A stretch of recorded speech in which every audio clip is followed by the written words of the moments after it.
I think it's time for the obnoxiously loud intro.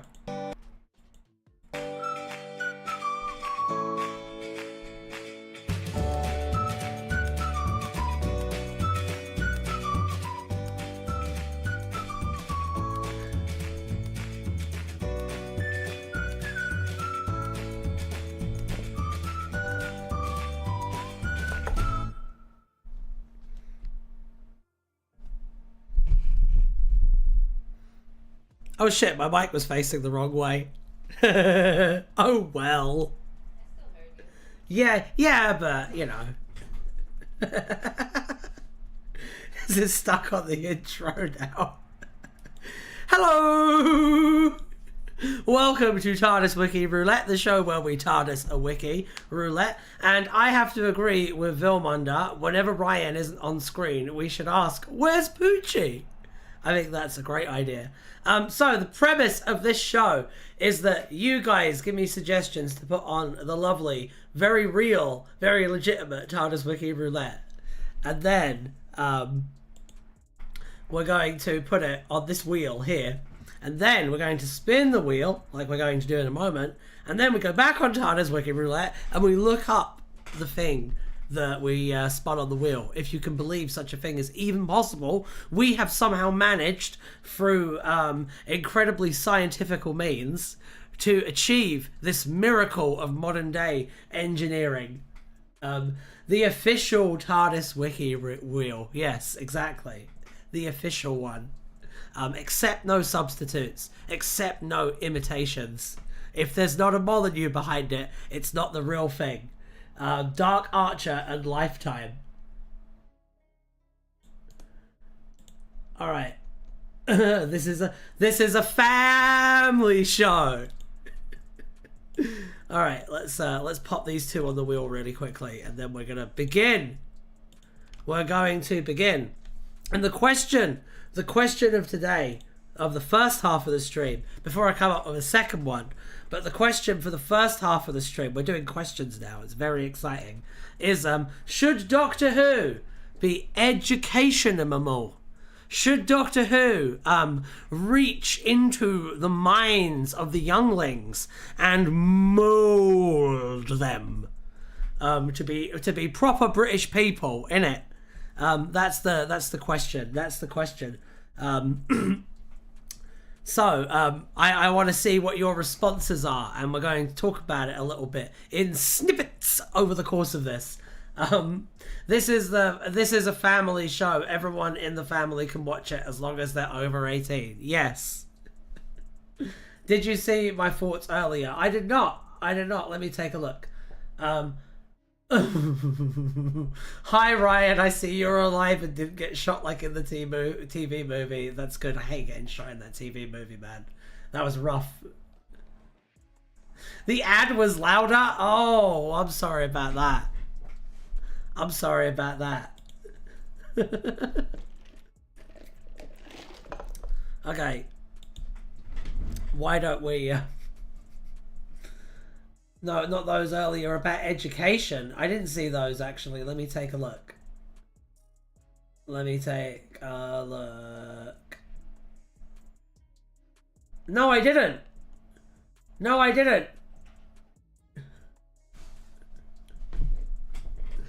What did you get? What did you give me? Education is just indoctrination, and that's bad. Down with bedtime. I think that education is broadly a good thing. Some of my best friends are educators. And you didn't eat fucking anything? Is that the first fuck of the stream? Hopefully not the last. We'll find out. We'll find out. But yeah, I'm not going to give my thoughts right now because we need to spin the wheel. So let's do that. Let's head over. Is everyone ready to see Alan? Some of my best friends are educated. Can you imagine? Okay, so yeah, we're going to click to spin the wheel. And then we're going to look up what's on there. Some of your best friends are education. Wow. You must have some really fancy dinner parties. That explains a lot. Yeah, baby. Alan agrees.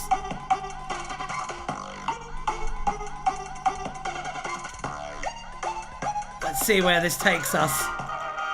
Reynark's Multiverse. Okay. We are off to a good start, it seems. At least it seems that way. It always seems that way. So the question is this going to be faction paradox stuff? Is this going to be War in Heaven stuff? Is this going to be an article that's just a lot of really long words that you intentionally wrote to make me read because it's funny making me stumble over my words, which it is funny, so keep making those, by the way. Is it going to be one of you plugging your own books, which is completely acceptable here on TardisWiki Roulette? Or is it going to be a page like the Pigeon and the Christmas Invasion, which is my favourite page? Let's find out right now, together, as a family.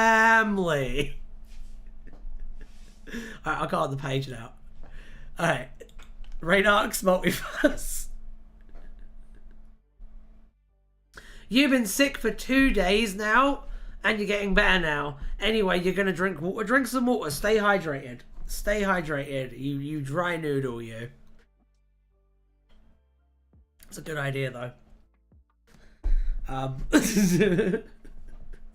I did get into an argument with my family over Thanksgiving dinner over theory change and Kuhn's views in Philosophy and whether Aether theories / flow just on were still interesting. So yeah, that's a fun dinner party. Sounds like a fun dinner party. Sounds like a wild time. I don't know. So the whole family's like that. Yeah, no. What happens with Najawin? That's generational, man. Ha ha ha. Sorry, I'm late. Didn't know we were doing this today.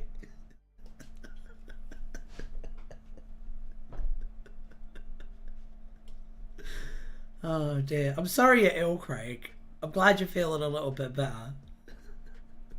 I hope you're all well enough to join me tonight, by the way, because I'm doing SCP Containment Breach, and I've already set the game up.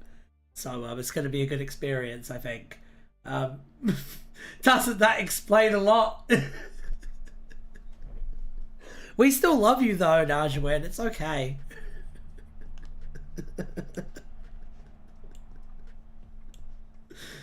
Oh, dear. Reynark's Multiverse was the somewhat confusing name of a universe discovered by Reynark of the Rim, which he thought represented the wider multiverse of the Million Spheres. In Reynark's exit, is this Michael Moorcock stuff? The secret 647 thing? Is that what this is? Is this like Elric stuff? Feel like it is. He led a huge percentage of humanity. Yeah? Okay. From the Doctor's universe to this one. After the Exodus depicted in the 1962 novelette The Sundered Worlds, the universe where humanity comes to reside is explored in the 1963 novelette The Blood Red Game. Well, it's crazy that Doctor Who existing in other universes and crossing over into other universes and polluting other universes with its woke lefty garbage goes back all the way to before Doctor Who even existed. What a revelation. 1963, that's almost 10 years ago. Had to look away for a bit. Did you add the King's Demons? Yeah, the King's Demons has been on the wheel for like a while. It is on the wheel, yes. Please remove it from the wheel this time. I think I did. But I can't guarantee that, and I'm not going to, because it would slow down the pacing of this episode. More than it already has, which is an unacceptable level. Anyway, let's spin the wheel again. Yeah, baby. Yay! What's it going to be this time? The flag of Canada! Well, okay then. Let's grab onto the flag of Canada. I don't know the Canadian national anthem. What's the Canadian national anthem? Type out the notes in the comments, and I'll sing it.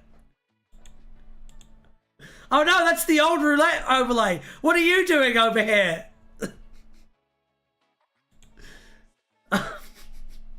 All right, let's look up Flag of Canada. All right. Oh yay! Oh yay! Oh yay! I know what kind of page this is. See, this is the perfect example of my favorite type of TARDIS Wiki page, which I affectionately call the pigeon in the Christmas invasion page. After the pigeon in the Christmas invasion page. And let's look at those really quickly. Let's look at that one really quickly so I can give context to what I'm talking about for the YouTube video that I cut out of this. So yeah, here we go. This is my favorite type of TARDIS Wiki page. It's the pigeon from the Christmas invasion. See him there? What a star he is, don't you think? What, like, was really destined for bigger things, I think. I think they should have done what they did with Peter Capaldi and Colin Baker and cast this guy as the 14th Doctor Who instead of just David Tennant again. I think that would have been a lot more creative, personally. But yeah, this page is just a pigeon was present in London on 24th of December 2006. Mickey Smith ran past them when he heard the TARDIS materializing. Like, that is the entirety of this page, and just the like kind of dry cheekiness of being like, yeah, there was a pigeon in London on the 24th of December 2006. Like, yeah, that's a documented fact that we've documented. It's amazing. It's absolutely amazing. Bigger things, more like Big Finish. When is the pigeon getting his own Big Finish box set? That's what I want to know. When is the pigeon going to meet River Song and The 11 and Jackie Tyler? That's a box set that I would actually buy. Get at me, Nick. When are we getting a character options figure of this guy? To be fair, this specific page is controversial. Why is this specific page controversial? Najawin, explain to me why the pigeon from the Christmas invasion is controversial.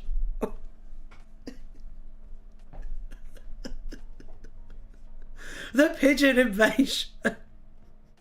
Go to its talk page. Okay.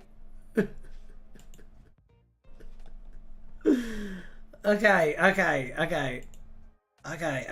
I just want to say that, like, this is unironically my favorite page on the TARDIS Wiki, and like, as someone who regularly promotes the TARDIS Wiki, keep this fucking page up.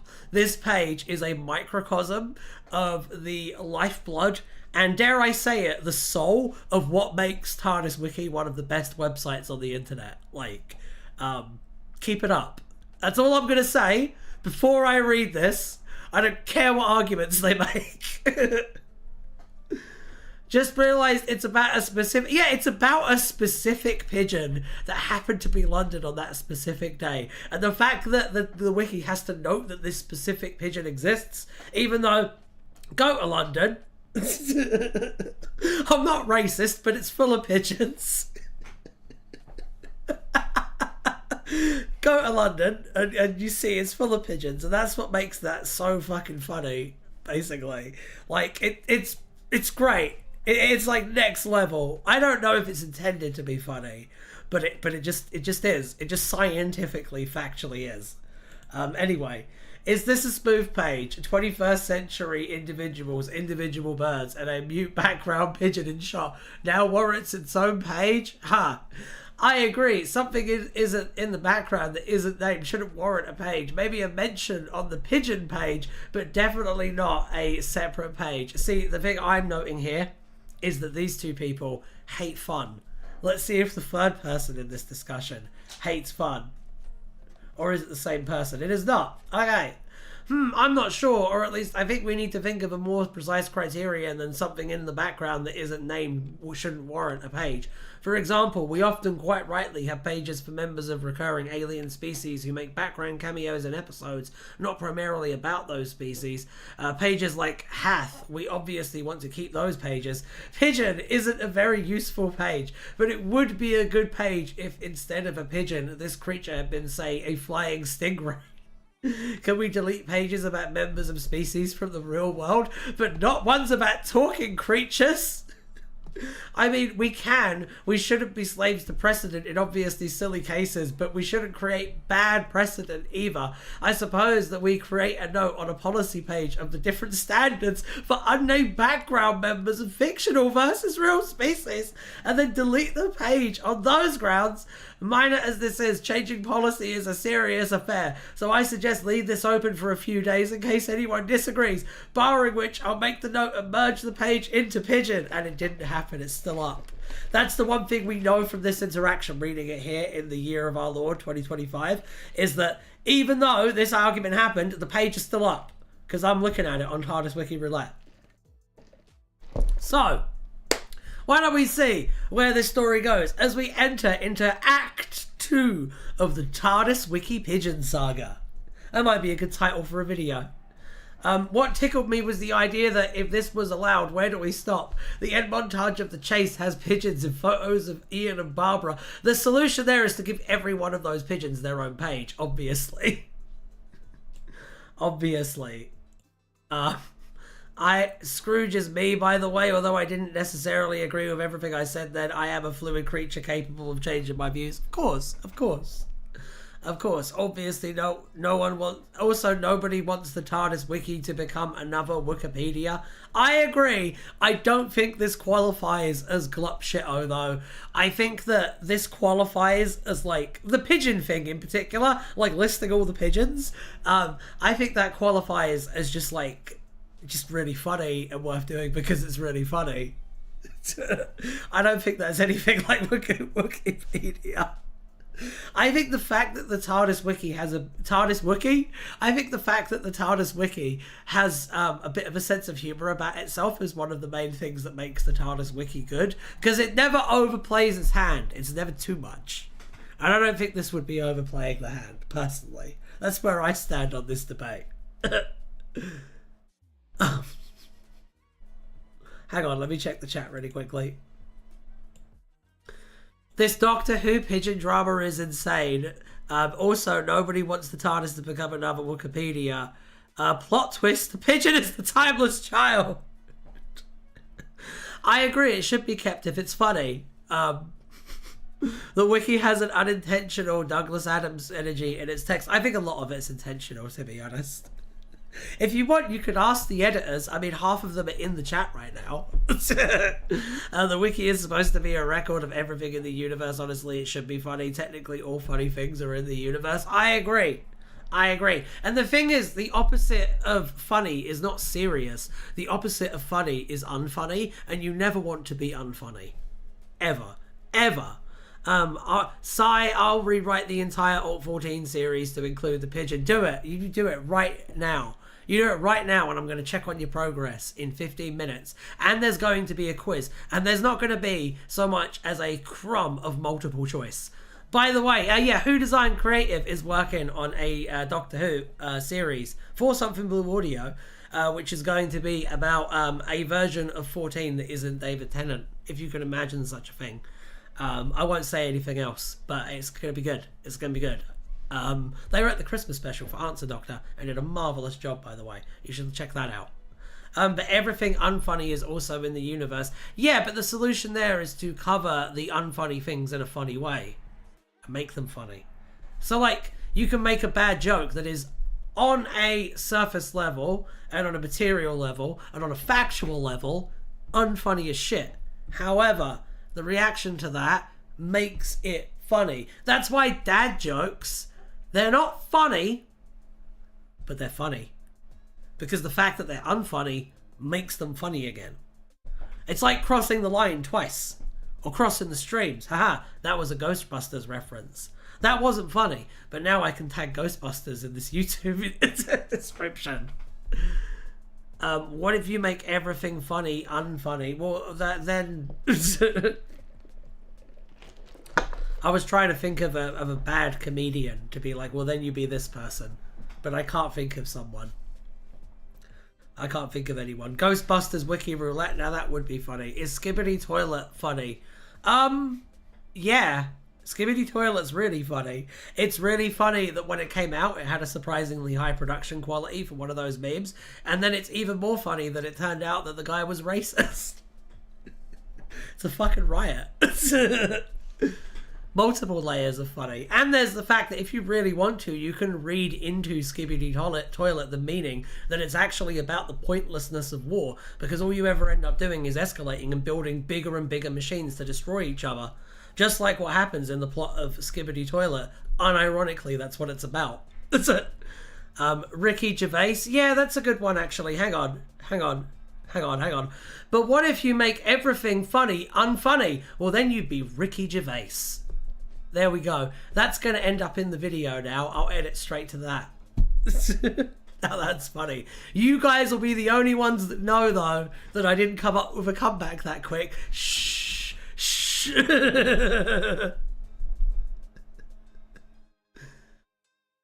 You end up building bigger and bigger things even if you don't get into the war. Alright, Nashwin, it's okay.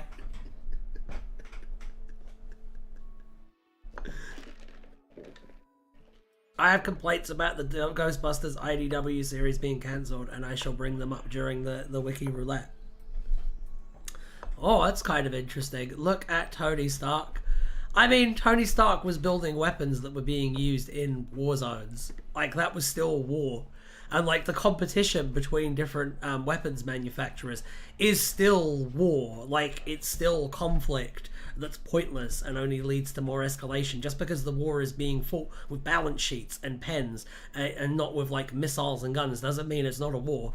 Doesn't mean the consequences are the same, because at the end of the day, like, lives are destroyed. The lives of, like, working people who didn't have a choice in whether the war started or not, their lives are destroyed. I mean, look at what happens when two health insurance companies decide to bid on something. Like, people's lives are ruined when that happens. No, it absolutely still applies. Absolutely still applies. Yes, but later he still kept building bigger and bigger Iron Man suits. Yeah, but that's because the Marvel movies are funded by the US military. And are behooving to make that stuff look cool to encourage people to join the military. Like, the whole first saga of the Marvel movies is about preparing for a foreign invasion and how it's actually kind of right to give up freedoms to prepare for that foreign invasion. Like, the Avengers are a strike team that go around, like, toppling agents that the US government doesn't like. Like, that's what those movies are about, man. You know, there's Marvel comics that are cross-promotional. There are cross-promo Marvel comics with Halliburton and other, like, arms manufacturers. Like, yeah, no, it literally is. Yeah, it's all just part of the same machine. And I like Marvel movies. Some of them are really well made. I love the Captain America movies, but I'm under no illusion as to, like, who's signing the checks on those. My point was that deterrence is not the same as war, and deterrence is the action that involves a build-up. But at the end of the day, deterrence is just preparation for war. Like, what deterrence actually is a buffer zone that allows you to prepare for the war and give yourself as much of an advantage as possible. Back in my day, the Marvel films adapted the literal Ultimate Universe, where all of that was factional and baked into the narrative before they started failing to do the proper comics. Guardians of the Galaxy 3 is the last good Marvel film, IMO. I can see that. Meanwhile, you've got the Suicide Squad, where, like, the US is interfering in a country in South America, and the heroes of the movie are made heroic by standing up to that and, like, fighting it and rebelling against it. Meanwhile, you've got that. Not necessarily defensive realists explicitly believe that people who do deterrence when they are preparing for war. Guardians of the Galaxy. We're talking about Marvel films now, Dajabin. Keep up. In Gun We Trust. Yeah, I think that Superman movie is going to be really good. But yeah, no, generally speaking, At the end of the day, like, whether it's deterrence or actual war, it's the same machine being set to different settings. Like, it's the same thing. The money is as green no matter what's going on. Mike Gurnovich must be kicking his job streaming after getting James Gunn fired. Probably, yeah. Probably. Like the whole Ultimate series, what the Avengers films are based off of, they were actually called a US strike team and Black Widow is a Russian spy because reasons. Don't you think it's interesting that they made Black Widow American, though? Don't you think it's interesting that they gave her an American accent and only vaguely hint to the fact that she's Russian? Don't you think that's, like, fucking crazy? They intentionally, like, shaved that element off as much as they could. I don't know, because a lot of those movies, and they kind of try and have their cake and eat it as well, because they will have, like in Avengers Age of Ultron, for example, they will have the opening where they show the Avengers as a metaphor for the military-industrial complex. They're coming in, they're doing they do, they kick ass, and then they leave these countries in impoverished states and cause loads of destruction and chaos and stuff, right? Like, that's explicitly meant to be critical of it. Like, they have the people throwing acid onto the graffiti of Iron Man, which is really weird, because, like, did you graffiti the Iron Man? Did you graffiti Iron Man onto the wall specifically to throw acid bombs onto it? Seems like a waste of time. But yeah, no, they're critical of it, but then the actual message at the end of the movie is, no, we actually need them. It's a little bit like Team America. It's like Team America, but, like, the jokes aren't as good. Basically, you know how Team America, like, they make fun of the American military-industrial complex by having them, like, cause rampant property damage and be super dumb and be super unaware and incognizant of the surroundings around them. And then at the end of the movie, the moral of the movie is, no, we actually need those people. We actually need those people. We need to, like, bomb other countries, because otherwise we'd be pussies, and you don't want to be a pussy. Like, that's the actual message of those movies, and it's kind of the message of Avengers Age of Ultron. And, like, don't you think it's interesting how in Civil War, Captain America's side of it, disagreeing with the Accords, even though it is the morally correct side, and I will fight anyone on this, I don't give a fuck, don't even start, we'll do it another time. Even though he doesn't support the Accords, the actual conflict of the movie is never actually about the Accords from Captain America's perspective. No one on Captain America's team joins his team because they feel really passionate about stopping the Accords. They join Captain America's team because he's Captain America, so they trust him to do the right thing. The political point that's being argued there, which at the end of the day, the Captain America is taking the side the side of not having any kind of regulation, which is great for a superhero movie, but not for a superhero team. It's great for a superhero team. It's not so great for the American military to not have any oversight. The Incredibles is a deeply culturally conservative movie. Yes, it is. It is. It's a movie. It's a movie about how big government is keeping the nuclear family from solving the world's problems. It's like the 50s. I wouldn't... At the same time, there's that deeply relatable part where his insurance claim gets denied and he just, like, fucking punches the dude for a wall. I like that part. I just want the comics to do the Ultimate Universe movie they went to originally. The universe is all bad and all the good people are slowly broken or betrayed. Also, the US government are bad. Yeah, but they would never do that because then they can't rake in money from then they can't rake in money from those lucrative defense contracts, and they're not gonna give up those to tell a story. They wouldn't do that. Come on.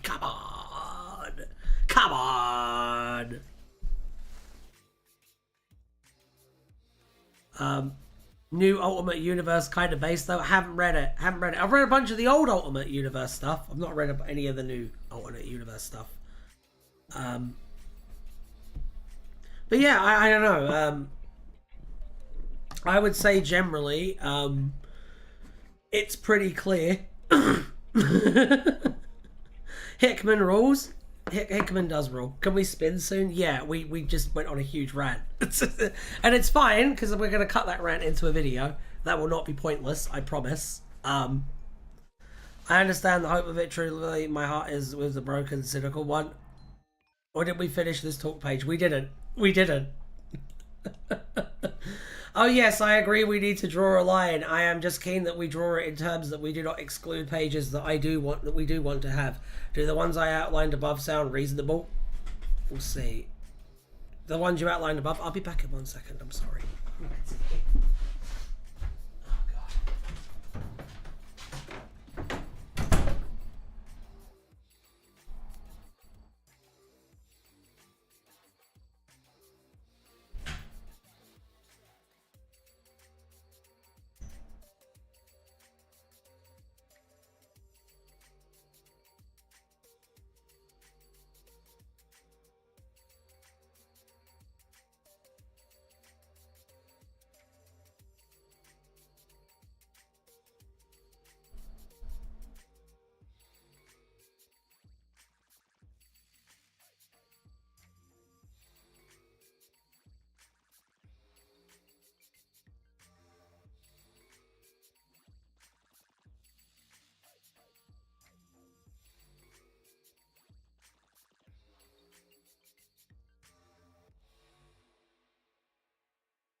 Hello.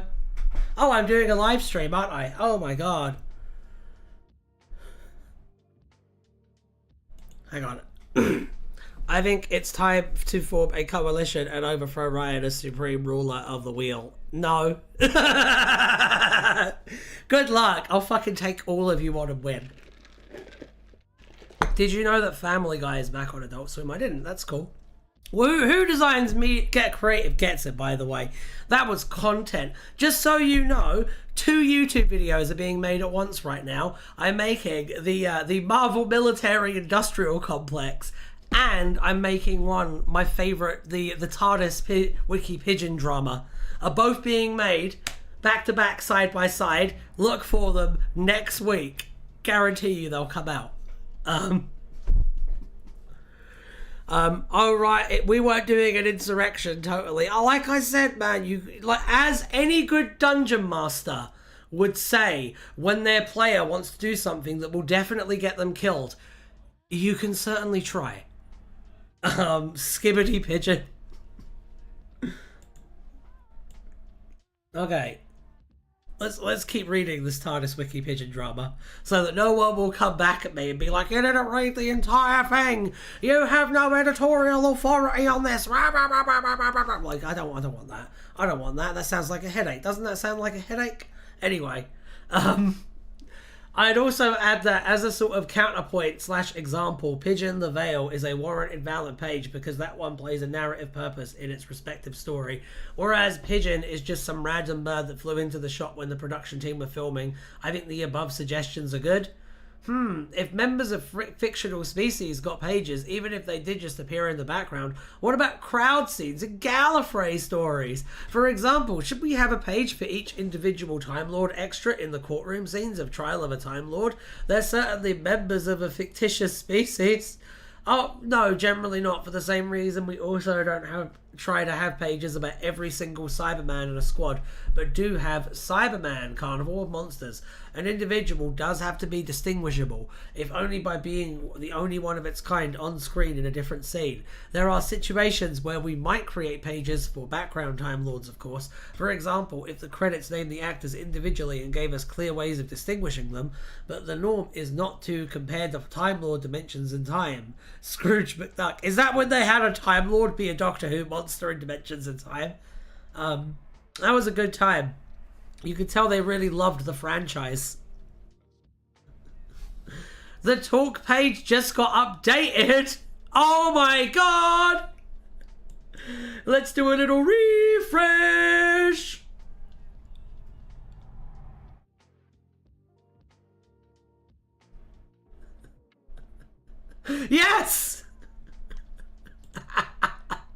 Just noted that Reggie isn't quite precedent as they're a named character that's acknowledged on screen. But in my mind, having a page or two like this is part of what makes this wiki fun. If there are an influx of pigeon pages, well, we can reevaluate. But I like the idea of having a single pigeon page. Me too, Najawin. Me and you are in complete concert on that one. That's great. And then the final update. Closing this against deletion for now. It's been open long enough by Scrooge McDuck. Well, this concludes the TardisWiki Pigeon Saga. I hope you enjoyed it. At least 60% as much as I did. What a time we had. If you like this video, then why not watch this video? This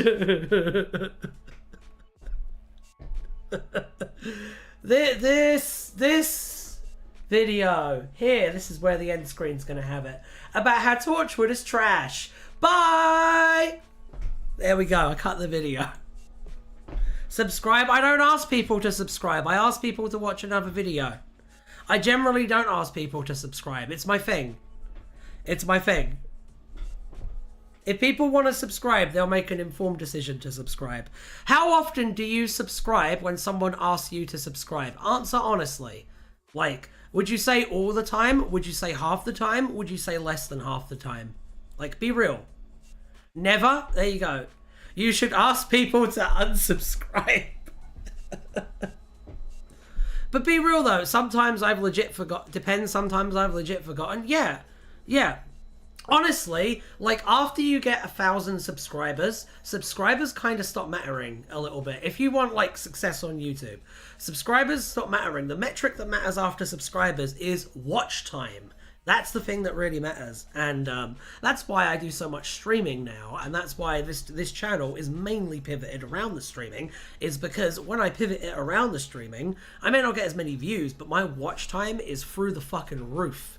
And that leads to me getting more like-minded people. And then, yeah, if I subscribe, if I enjoy enough videos and want to keep updated regularly. See, that's the thing. My goal as a YouTuber, okay? You need to know me first, then you need to like me, then you need to trust me, then you click subscribe, and you will do it on your own, okay? That's the thing. YouTube blocked my message again. Yeah, the algorithm is so optimized at this point that the recommended page matters more than the subscriptions. Yes, if you're making YouTube videos where you want to really be kicking it off, if you want to like know if a video is actually going to do well long term, is in the browse features section, not in the search features. Search features is dead. Search features is some 2023 shit, and it's 2025 now, don't you know? So yeah, that's why I don't ask people to subscribe ever, because I don't think it's conducive. And to be honest, I usually find it a little bit irritating when I'm constantly asked to subscribe. I'll do it occasionally. Usually I'll do it when I know I've had viewers for like a little while. You know what I mean? Still trying to learn still trying to learn how to get it right on my Twitch. Wild Magic. By the way, follow me on Twitch at Wild Magic. We're having a good time. We're playing SCP Containment Breach tonight. That's going to be a short, by the way. That whole thing. Oh god, I'm going to make one called Why You Should Never Ask People to Subscribe. Put that out. Content. Okay, let's spin the wheel again. Let's go back. We didn't even look at the page we were meant to be looking at. But then, you know, at the end of the day, the appeal of this show is random chance. You never know what you're going to fucking get. Don't forget to unsubscribe, dislike the video, and delete any comments you might have made.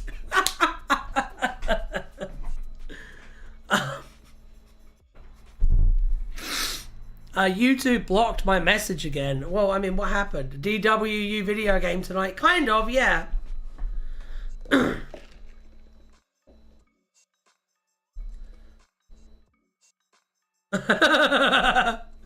Yeah, I got 300 views on a video, and that was from recommendations. The video was self-titled, and the thing that blocks out my laptop fan and my microphone was broken because my laptop... I don't know. I mean, to be fair though, like, I didn't have good equipment when I started streaming, and you guys all still watched. So, I don't know. SCP is basically Torchwood, but it's good. You should check it out. I'm gonna be playing it tonight. Come watch me stream, Cookie Boy. It's gonna be a good time. It was overheating while I recorded. Towards the end of like the lifespan of the old Mac, the old Tardis Wiki roulette machine, mine was as well. So like I'm with you on that, man. I'm with you on that. The streams are pretty late.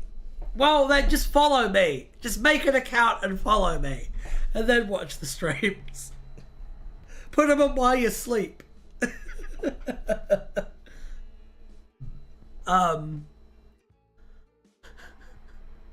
I redid the audio in Premiere Pro. That's good. That's good. Skill issue?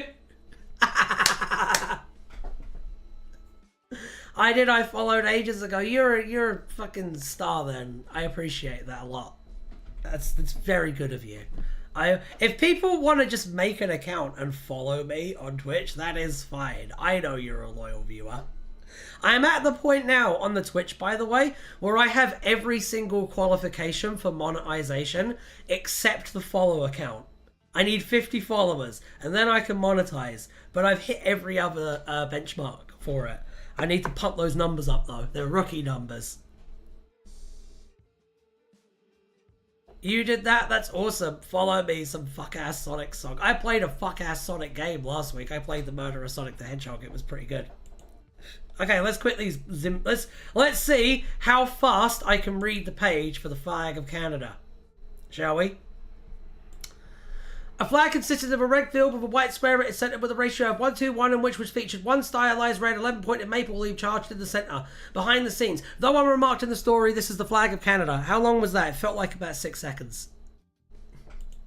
Sonic the Hedgehog is cool. Sonic the Hedgehog is cool. Sonic the Hedgehog is cool. I think it's because I'm autistic, but I've never had anything but respect for Sonic the Hedgehog as a franchise, even though I personally am not really a Sonic consumer.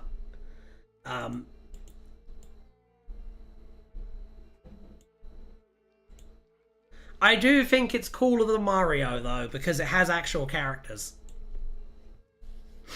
You're eating Sonic Rush Cola flavored Dragee sweets. Also, could you add ore to the wheel?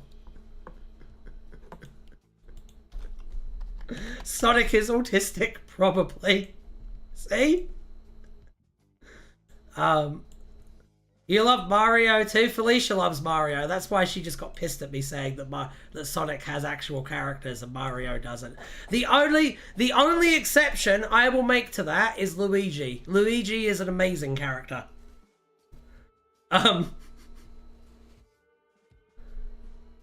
heard you named a screwdriver after me. Sonic in the best Doctor Who game ever. It's a classic love story. What about the Mario out RPGs? Haven't played them, which is why I have this ignorant opinion.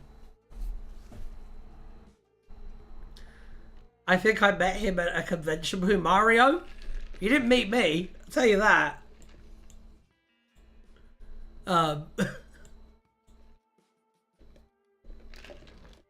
Paper Mario says trans rights. Well, then Paper Mario is pretty based.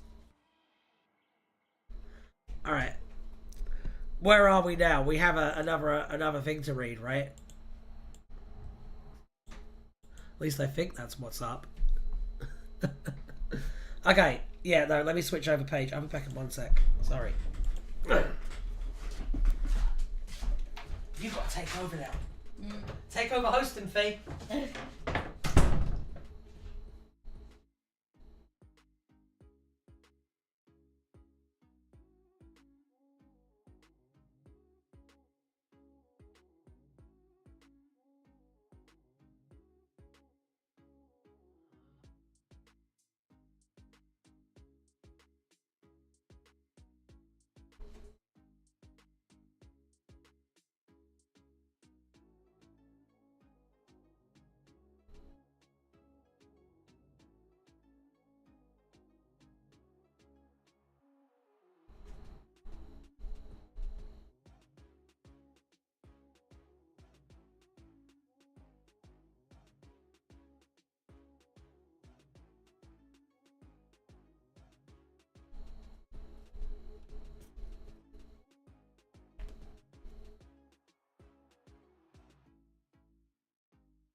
told you to host the show while I was gone. The people need their entertainment fee.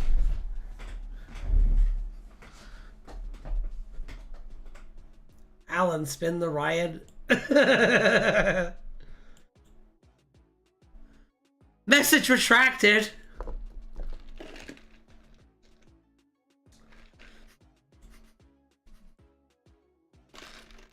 I didn't glance at the crowd at any point, or did I? Well, I'll know when I'm editing the stuff into a video. I'll see you.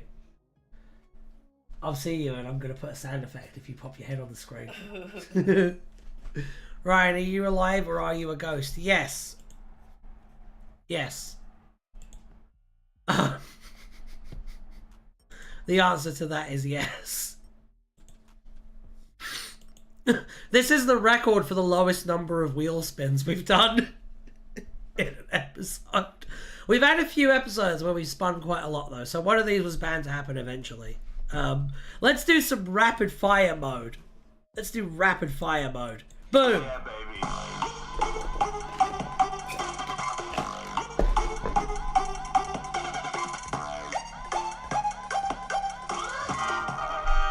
Jordan O'Neill! Let's get a feel for Jordan O'Neill's article. Let's take a look. Together. Here we go. Ba-ba-bum. Oh, God. An American was portrayed by... Oh, here we go. An American was portrayed by Demi Moore in the movie G.I. Jane, within which she became the first woman to join the U.S. Navy Special Warfare Group. On Mescaline on 24th of July 6012, Donna Noble referred to Jenny as G.I. Jane.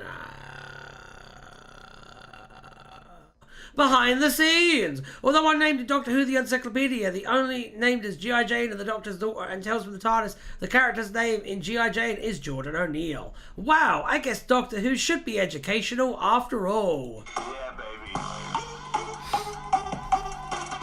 What's next? What's next?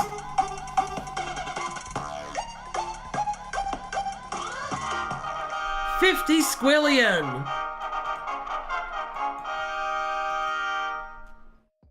Let's take a looky look together. Okay, so 50 squillion was a year the 11th Doctor had Alice Obifuan visited to obtain a Weeping Angel from the Weeping Angel Museum. Wow, what an incredible adventure they had. I bet it was pretty scary. Anyway, let's spin the wheel again. Yeah, baby. Gotta get those numbers up, they're rookie numbers. Follow my Twitch, goddammit! Herbert Hoover!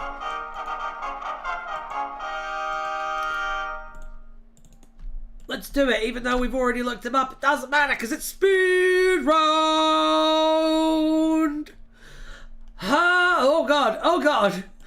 Navigated away. Herbert Clark Hoover was the Republican 31st President of the United States. His term began in 1929. On his watch, the Great Depression set in. Fucking classic Republicans. Millions of Americans became homeless. Many took up temporary residence in shanty towns called Hoovervilles. Now, is this the good old days that they're trying to take us back to? I feel like it is. Named after the president many blame for the economic downturn. He was president until 1933, after which Franklin Delano Roosevelt succeeded him. Sweet! Love economic depression. Hoover won the U.S. presidential election in 1928. Herbert Hoover, a Republican, was inaugurated as President of the United States on 4th of March 1929. He took office during what seemed to be a time of relative prosperity, but within 7 months, a stock market crash sent the USA and the world into a sharp economic downturn. The Great Depression caused mass unemployment and homelessness throughout America's cities. Shantytowns developed in public spaces. These were nicknamed Hoovervilles, since the president's administration was blamed for non-interventionist and protectionist economic policies which were only worsening the situation. Hoover encouraged voluntary solutions to help the economic crisis rather than the government's help. His presidency lasted until 1933, after which Franklin Delano Roosevelt succeeded him. A wax-work replica of Hoover was exhibited in Madame Tussauds when the Third Doctor and Liz Shaw visited to investigate the first Auton invasion of Earth. Iris Baltime saw Herbert Hoover snap a man's neck in the Founder's Tree. What a way to end that fucking article. Incredible. Incredible. And in retrospect, maybe we should have learned our lesson with this guy, huh? Can you imagine? Anyway, let's spin the wheel again. Yeah, baby.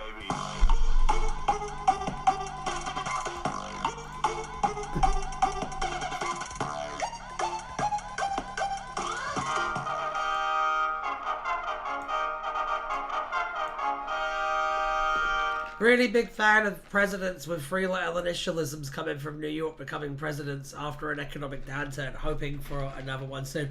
Are you talking about? Who are you talking about there? Who are you talking about there, Naja? Well, let's see if we're talking about the same person. I think I know who you mean, and yeah, it would be kind of cool, and I think possible as well. Captain Marvel. Captain Marvel. Okay, we all know that the real solution to Americans' problems is class consciousness anyway. That's what the suits don't want to tell you. AOC was the joke. It's probably going to happen, to be honest. They're like the only Democrat that has like celebrity pull and isn't like 70 years old, so I'd say that's probably true. I like Captain Marvel and Captain Marvel. Not sure about Captain Marvel, though. Oh. Captain Marvel, real name Carol Danvers, was a resident of Earth 616 and a fictional character in the Doctor's Whoniverse. At one point, Danvers was the ambassador of Earth. When he heard that he had a visit, a rocket raccoon thought that he could tell Carol Danvers. As it turned out, it was Gatecrasher. Captain Marvel was a character in the film Endgame. In a blog burst on Into the Unknown, Rani Chandra told her readers that she had to pull a Captain Marvel in Endgame on you due to having a frankly unbelievably dangerous and bizarre puzzle to solve in Egypt. Behind the scenes, Captain Marvel is a character from the Marvel multiverse. The version from Avengers Endgame mentioned in The Angels Are Coming is not the version from Earth 616, but the version from the Marvel Cinematic Film universe. There we go! How many are we on now? 6? Oh no! You telling me I only read... Wait, that's more than 6. You're telling me I only read 4 articles? Captain Marvel, The Last Jedi, the 13th Doctor. That's when everything changed. I agree. I think what it proves is that the real problem with our culture at the root of our society is white women. Yes. Ryan, you're off your game. Hurry up.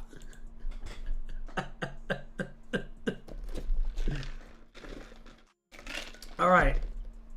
Let's as a white woman, I agree. See? Okay, let's spin the wheel again. Yeah, baby.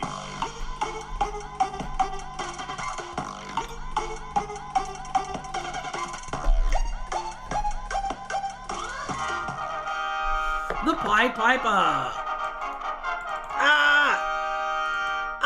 The panic setting in. No. All right, let's take a look.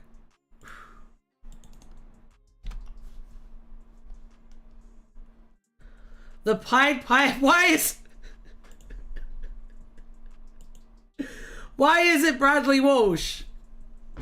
Why is the Pied Piper Bradley Walsh? I was like, oh, this will be a chill one. I can end the speed run on, but no. The Pied Piper was a mysterious, powerful, magical energy being loaded Earth legend, hypnotizing all the children of the German town of Hamelin in the Middle Ages and taking them away to his realm. Doctor Who, during his first incarnation's travels with John and Gillian, once landed in Hamelin shortly after the infamous events and managed to rescue the children after beating the seemingly impossible challenges the Piper set him. A later account suggested that the entire entity had first manifested after a meteorite brought mysterious energies from a dark nebula known as the Jegamax cluster to Earth. The Pied Piper fed on fear, once claiming that he was the very embodiment of fear itself. Ha ha ha ha ha ha ha. Is it going to turn out that he fought in the war in heaven? The Pied Piper, isn't that a song? It's several songs. Watch Day of the Clown. He played the pipe. Oh god. That's the back. That's the what's the word I'm looking for? That's the downside to staying hydrated. He does show up in a faction paradox story.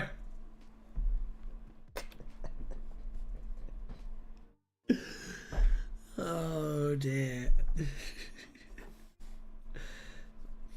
As do we all.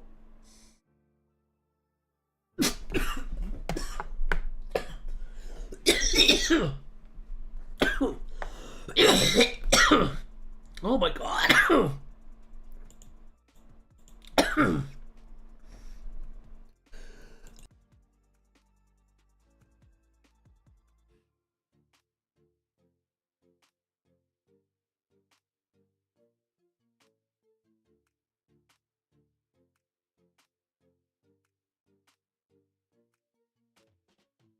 Yeah, the hit back on that just almost killed me.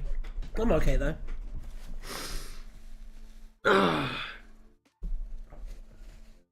Just give me a second.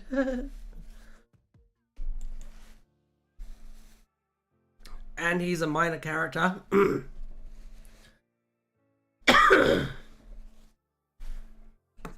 Do keep reading. I will keep reading. Just give me a second. I almost regenerated there. I almost regenerated there. Let me check something. Okay, yeah, no. Almost Bruce slow. Yeah. Almost. I think I'm alright now. I think it's because you made me laugh while I took a hit. The question doctor is coming.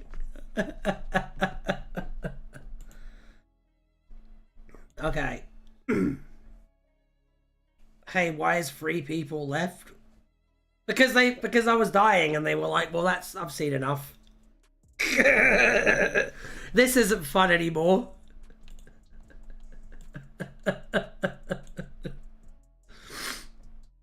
They're fake fans.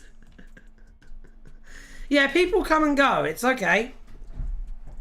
The stream was too woke for them. Disappointed there was no stuff. It stopped being fun, Ryan. Remember that? Remember that? That was a good time. Block them.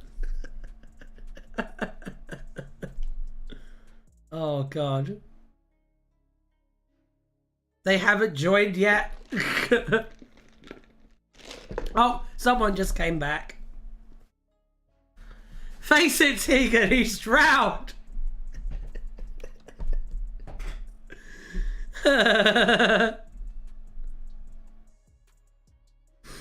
That's really funny.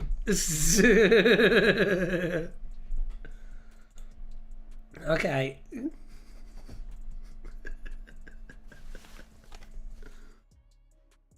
Oh, hi, viewer 11. We were just talking about you. Damn it. Okay. The Pied Piper fed on fear, once claiming that he was the very embodiment of fear itself. He liked to abduct children due to the fear it sparked in parents. After the meteorite was transferred to the Pharos Institute in 2009, the Piper came with it to England, posing as Elijah Spellman, and as the monstrous clown Odd Bob in an attempt to abduct all the children of Park Vale. Ryan, do you like to... I won't ask that, actually. What were you going to ask me, Cookie Boy? What were you going to ask me? It's fine, because I will just... If it's something that I think you're going to fucking ask me, I'll just say no. And that'll be the end of that. Unlike most other Whotubers, I've got no problem answering yes or no to that question. What if in Power of the Doctor, Dan actually got shot in the face and his head exploded and showed 13 years in blood, and they just had to live with the trauma of that incident for the rest of their lives?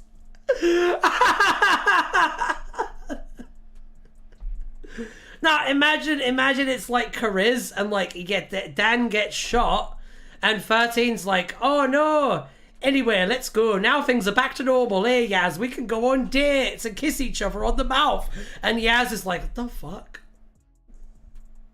That would be amazing. Anyway, yeah, Cookie Boy said, abduct children. Weird. No. I generally think that abducting children is a cringe hobby. They call him Kariz because he's full of riz. What if Yaz got shot and then they use science to unshoot her? Or the doctor remembers, remembers. I honestly think they should have killed off Dan. I think it would have been great if they killed off Dan in that bit with the Cybermen. I think it would have been great because, like, it would have been like a next-gen death, like, just like pointless and out of nowhere.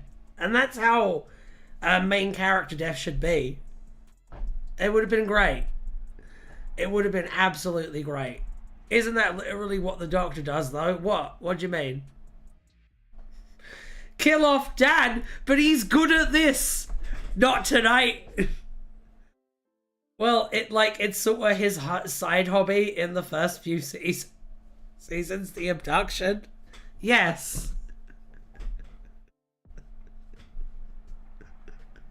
Yes.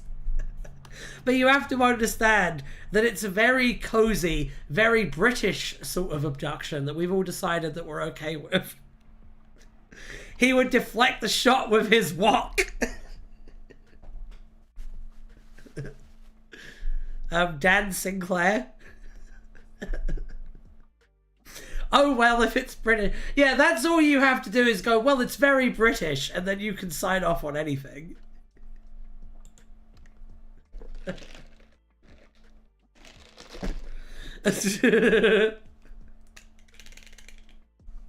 What's the point of being alive if it's not to make Dan die? You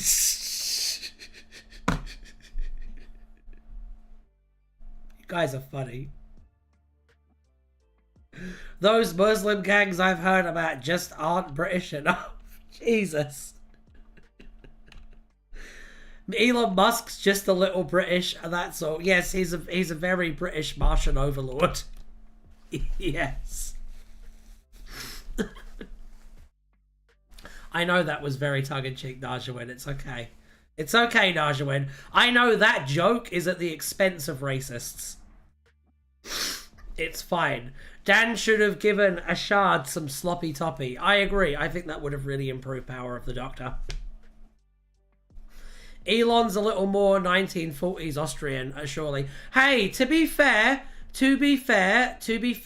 Britain's, like, king in the 1930s was literally a Nazi. Look it up. So, you know, throwing out the British salute.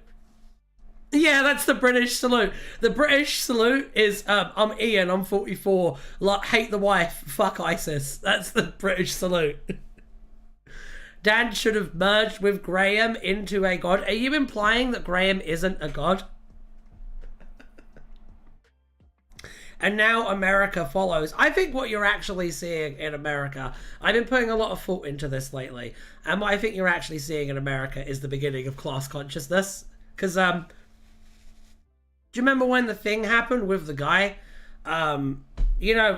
Luigi's Mansion. Do you remember when Luigi's Mansion happened, right?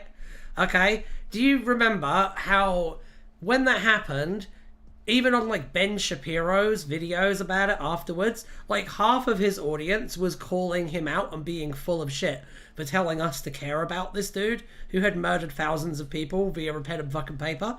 Do you remember that? Do you remember that? Like, everyone in America, every single, like, working class person in America, whether they're right wing or left wing, is being fucked by the healthcare system. That's the issue that everyone is uniting on. I remember the guy from Mario, hooing the big money man. Yeah, and that was like, that. I think that was a very big moment. I think that was a very big moment for Americans. Or do you not remember Occupy Wall Street and how that ended? Well, to be fair, weren't they, like, bought out by corporate interests? Can't wait for them to start lowering rent for peasants because the peasants won't live in their houses. And to be honest, Naja, there's a bit of a difference between Occupy Wall Street and like what I'm talking about. But if you don't want to reach across the aisle, if you don't want it to be unity, and you want it to just be Republicans and Democrats pretending to hate each other until we all die from climate change and the rich people all go into space, if you want to keep doing that, carry on. What happened is that the left stringers meant Wall Street and the right wingers meant Wall Street. Yeah, but like the thing is, dude, how are you ever going to reach out to those people? Like, what's your solution? Because I'm saying we should use class consciousness to reach out to people, because the one thing they have in common is their relatives are being killed by the healthcare system, just like our relatives are being killed by the healthcare system. Like, that's an issue we can all talk about. Like, this is not the time to do the liberal finger wagging, well, you're smelly, so I won't work with you. Like, you need to. You need to. You need to. I get that you don't need to. But their diagnosis for the problem is different. Yeah, because they've not been taught any other diagnosis, and because they're being fed a media machine that's actively encouraging them to think that way, because while they think that way, they're ineffective and only good for votes. Wall Street is such a dumb name, like no shit it has walls. It will become a useless sticker slogan in a few years if we don't do anything, like that murdered child that got stickers. Yeah. Like, you have a moment, you have a momentum, and you have to take advantage of it. If you don't, then we're all gonna fucking die in 20 years. Like, make it happen. Make your choice. That's all I'm saying. Like, educate people about why this stuff matters. Because that's the only way you're going to get a civil solution to this problem. If you don't want it to erupt into violence, the only way to do it is to reach across the aisle. Like this. You can say, oh yeah, they're angry, they just like the same people, but I don't know, because I know quite a lot of like conservative people, and only one of them that I've like known over the last like few years has like actually been that sort of person. Most people who like voted for Trump only voted for Trump because they thought it was going to lead to prosperity. Now, they were fucking wrong to do that, but it's not like these people actually want to destroy the planet. You have to break down their worldviews completely. They will never ever listen to you if you go into it with that attitude. They will never ever listen to you. They will look at you as snarky and unpleasant and arrogant if you go into it with that attitude. You can't. You have to reach across. Okay? Because you don't have time to break down their worldview completely. And at the end of the day, that fight is you against the most powerful propaganda machine developed in human history. You're not going to win it. You're just not. All you're going to do is push it away. They'll call you a nasty woman. Exactly. Yeah, that's the problem. You don't have the time. We do have the time. We absolutely do. You just have to unite them on that one issue.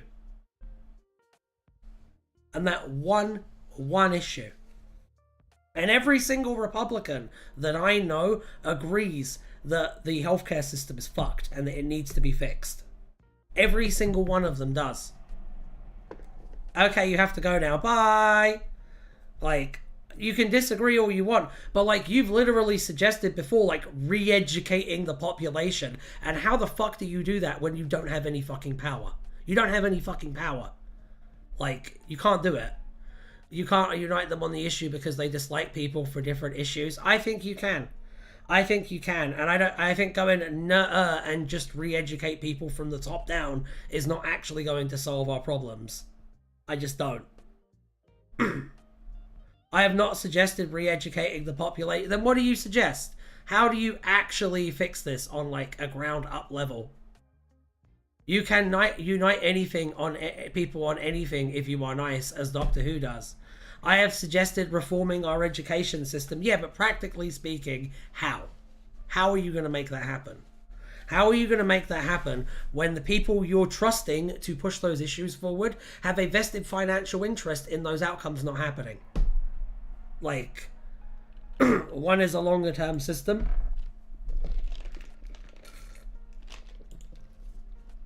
All right, let's take a look. Because I'm bleeding viewers now talking to you about this Naja fan. You kill my metrics. Which stream was that? I remember an argument along the lines of, it was a while, they said something about reprogramming the populace, I don't know. But generally it seems like a lot of your solutions are top down and they need to be bottom up to actually fix this. Regular working people need to be the ones to like make these changes. You cannot rely on the establishment to do it. You just can't. If you could rely on the establishment to fix problems, then we wouldn't have like a felon in charge of the world, who's only in charge of the world because they were trying to get out of jail. Like, that's where that line of thinking has led. Bottoms up, I can get behind that. See? It's even got a catchy slogan. Bottoms up. Sounds great. Sounds like a party's happening. You can constrain behavior. Money isn't magic. I don't know.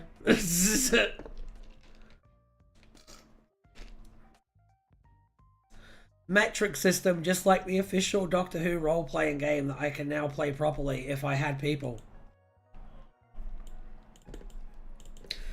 But yeah, no, at the end of the day, I argue that class consciousness is the solution. Your argument seems to be nuh-uh, which, I mean, we're going to burn if that's the case, and I don't want to burn. And like the Piper itself suggested to Sarah Jane Smith that it was beyond understanding, and later implied to the Bannerman Road that he couldn't be destroyed due to being synonymous with fear itself, claiming, "No one can destroy fear, it is part of you all, I am part of you all." He had later boasted of being more than his various manifestations, claiming that he was the one thing that lives in the darkest moments, all that you fear the most. My argument is that it'll never happen because people are too racist. I think you're too cynical about poor people. That's what I think. Which isn't a weird position. I think it is, because the only reason they're racist in the first place is because of corporate pressure. It's because of a media apparatus that's trying to divide the working class. If I had people. It's funny to me how much Day of the Clown is a Pantheon story. His human disguise as Mr. Spellman even has a silly German accent that's all but identical to MPH's the toy maker. That's really interesting. He does the quick costume changes and everything. So it's like a proto toy maker? Huh.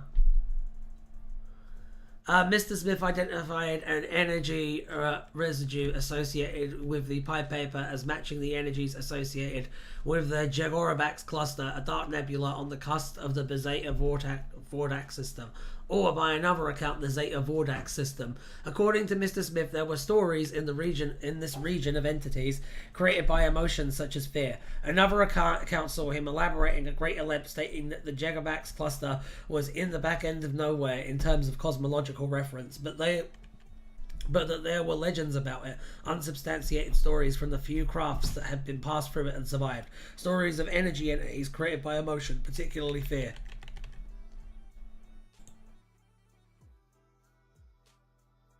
Don't forget the ancient lights. RTD stealing from himself. Sarah Jane Smith deducted that after this energy was brought to the Weserbergland Mountains in Lower Saxony in 1283, the Pied Piper was able to manifest thanks to the locals' fear of a then ongoing plague of rats.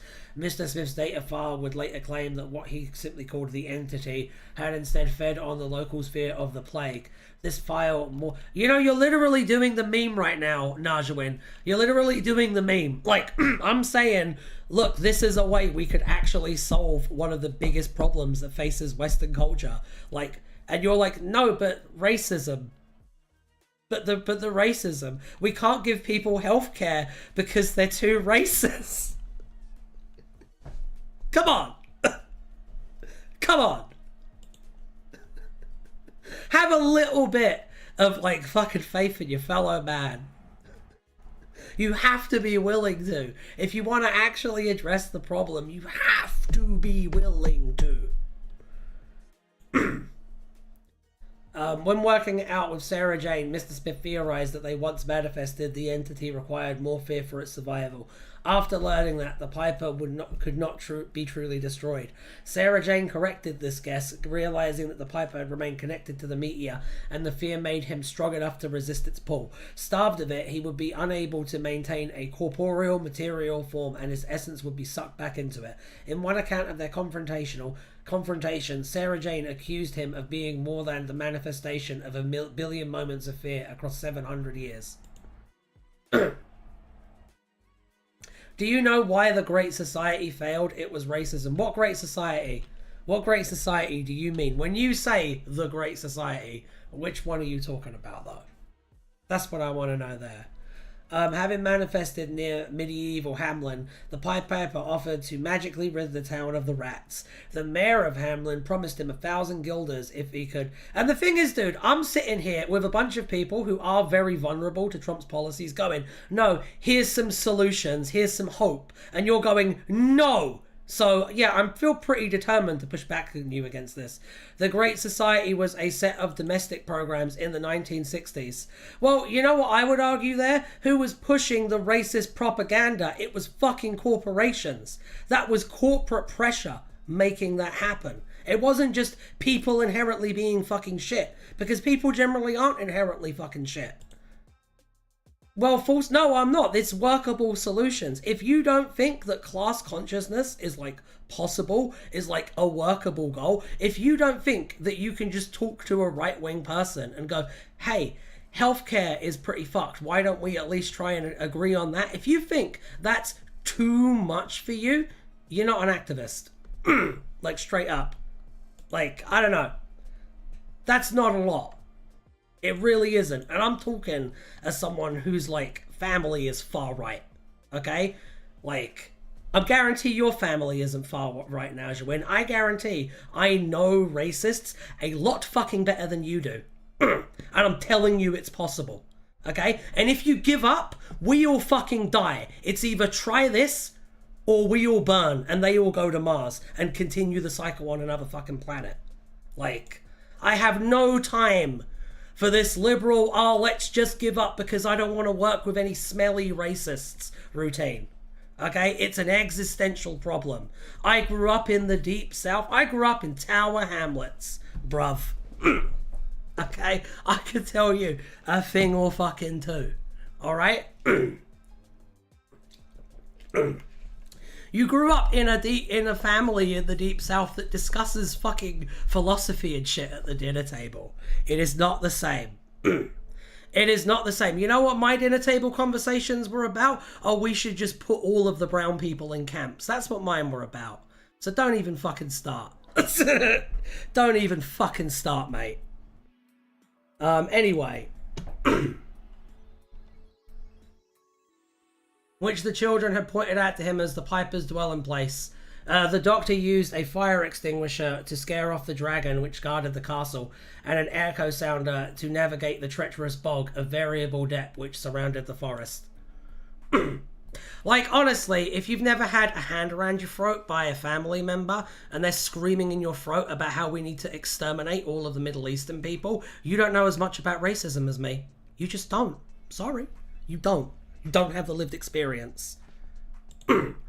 Mars racist sounds like a Doctor Who episode. Imagine Empress of Mars, but with capitalist scum. Like, I have for once tried to bring in a bit of hope after being real fucking doom and gloom for a while about the situation.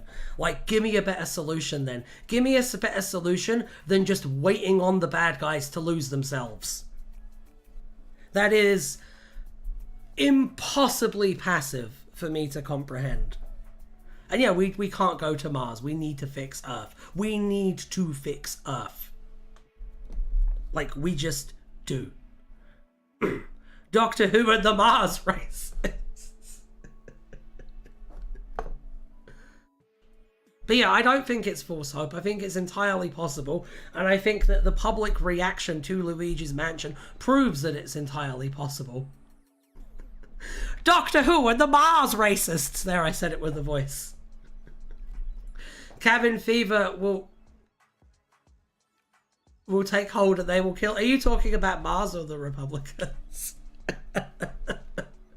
Big Finish entry time.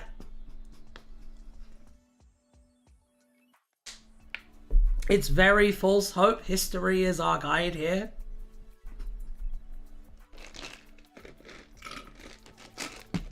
Okay, generally in history, what happens when the ruling class decides to hoard all the wealth and make the conditions unlivable for the working class? What historically is the end result of that? What happens? What happens, Naja, when usually in those situations? Because I know the answer. People die, usually dragons. Yeah, usually the pitchforks come out. Do you want the pitchforks? That's not happened. It will happen. It fucking will happen. Like the lady who said, like, deny depose. She got put in prison for 15 years because of that. Okay? Meanwhile, if an abusive partner makes a death threat to their wife or their like girlfriend or whatever, the cops don't consider that credible cause to get involved. But she made a threat to a corporation and she got put in prison for a good chunk of the rest of her life. A fucking mother of three. But it's not happened yet. No, I'm saying it's going to happen. And if you sit around waiting for things to happen, nothing's ever going to happen. I played the first hour of Luigi's Mansion constantly as a kid because my GameCube didn't have a memory card. The Luigi stuff can't be seen as evidence here. Well, yeah, I mean, if the only way you're ever able to perceive a situation is after it's fucking happened, then yeah, I can see why you would only use history as a guide. I miss Alan too. I'm honestly tempted to put a ban on talking about politics on all of my streams, to be honest. Because you get me heated. I just want the people in my stream to not feel fucking afraid. That's all. That's all. Because the reality is, you coming on here and being like, so Trump did this, you might think, aha, it's snarky, it's a little bit like The Daily Show, I'll get to have a little laugh. But other people in the chat get scared when you do that. Okay? And I care about them. Right? I care about you as well, which is why I'm saying this. But like, if I'm trying to like tell people here's a thing that you could actually do, if you're gonna be like, nah, don't do that, you better have a good alternative. I do like hearing your political opinions, but I don't want to make anyone comfortable. That's where I'm at, is like, I can either have this be an entertainment stream, or I can just rant about politics for an hour and a half, and I don't want to do that. I don't want to fucking do that. I want to spin wheels and have a good time. As one of the people who will probably be made bankrupt in the next 4 years, yeah, I just want to enjoy this time while I can. I'm fucking terrified right now.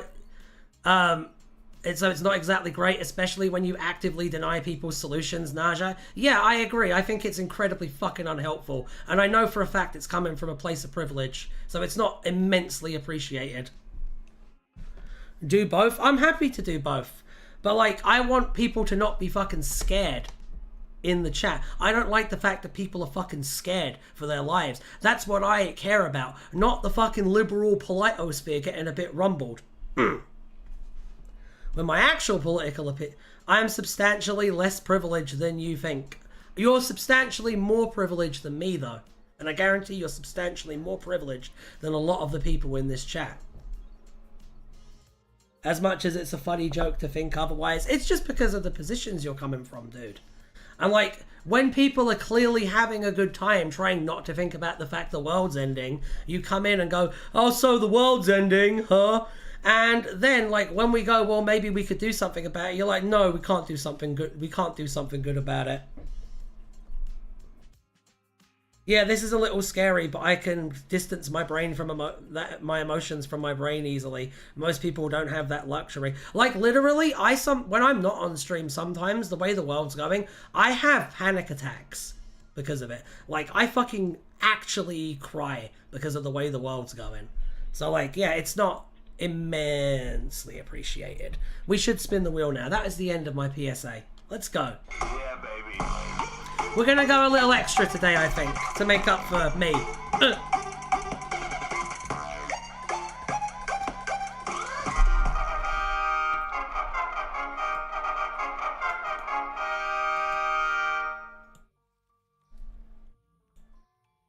Okie dokie. Let's look this one up on Tardis Wiki Roulette.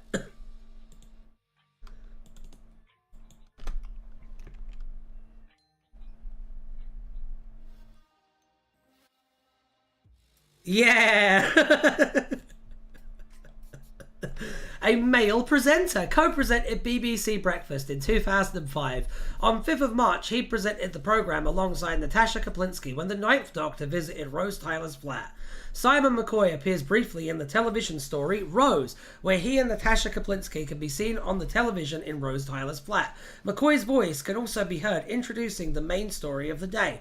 This was reused archive footage of an edition of BBC Breakfast, likely from August 2004, and he was never identified by a name in the episode.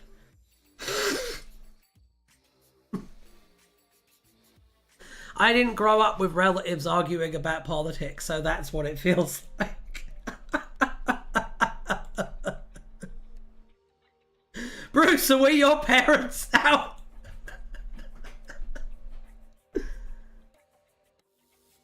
Respectfully, I was commenting about misunderstanding people had about me. And so that there's no misunderstanding, let me just say, I think you're cool as hell. And I think that you're a very intelligent person who has a lot to offer, a lot of discussions. I just think sometimes read the room a little bit when it comes to this stuff, that's all. But I fucking love hearing from you, dude.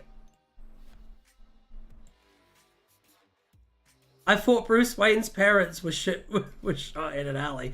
Are you drinking enough water enough? Are you, Bruce? Are you drinking enough water? Are you washing behind your ears, Bruce? I thought Bruce Wayne's parents were shot in an alley. That's a common misconception. What are you doing spreading misinformation in 2025? I can hear her giggling in the other room.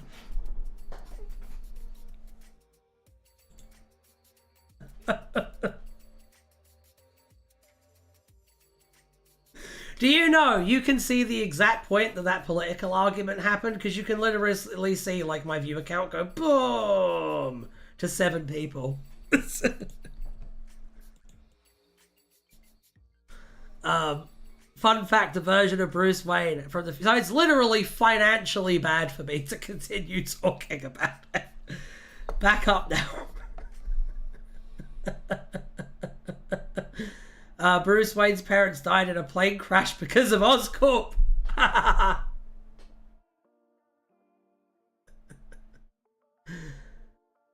Fun fact, a version of Bruce Wayne from the future where his parents didn't die was the one who actually shot his parents. I've heard, is that the one where it's his funeral and it's lots of characters' perspectives on him and they're all different? Is it that one? Is that the one you're talking about?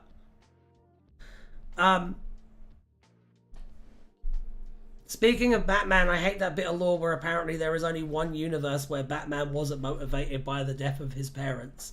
Bruce Wayne's parents died when Krypton exploded. Yep, a version of Bruce Wayne, Booster Gold, was getting a wedding present for Batman. It just entirely doesn't get how universes work. Wasn't that Gaiman? Oh, God! Oh, God, it probably was Gaiman as well.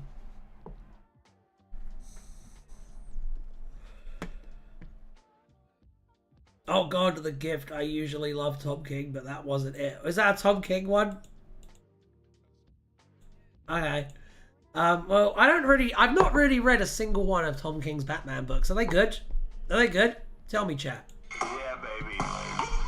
While I spin the wheel.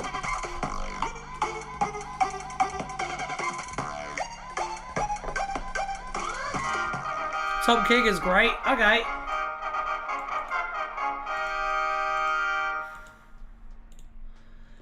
Tom King is the CIA guy, right? Not judging. Not going to go into anything. I'm just asking for confirmation. Because I think it would be an interesting story to read Batman stories written by someone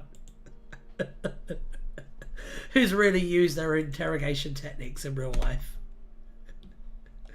Anyway, what did it land on last? Mom. It landed on Mom.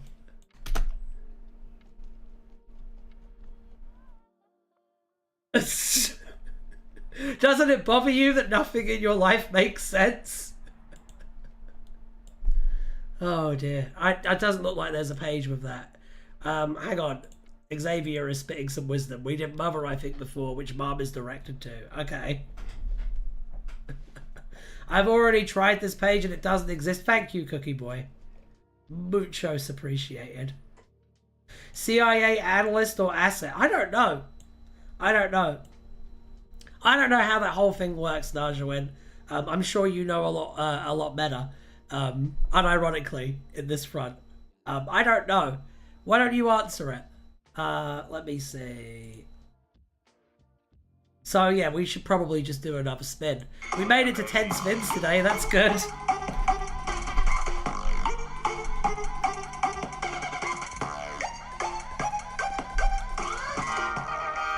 Oh no.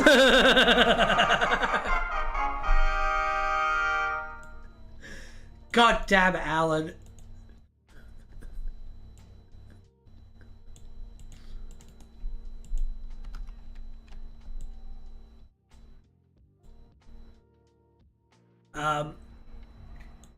Also, I wish some of the really jokey suggestions weren't suggested. They kind of waste time. I feel that. I feel that when we do a Doctor Who from scratch. Because some of the jokey suggestions are, like, good. But a lot of them, like, yeah, it's funny when it lands on that. But then we actually have to write a story with that. And it's impossible.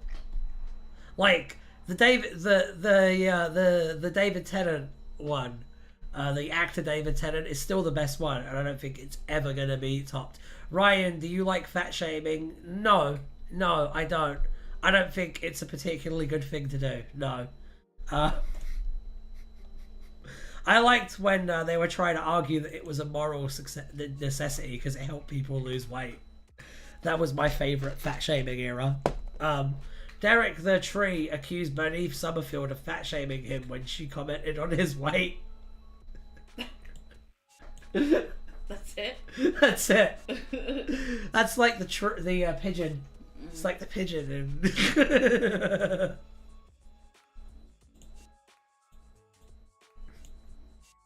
I don't miss fat shaming. It never really went away, did it?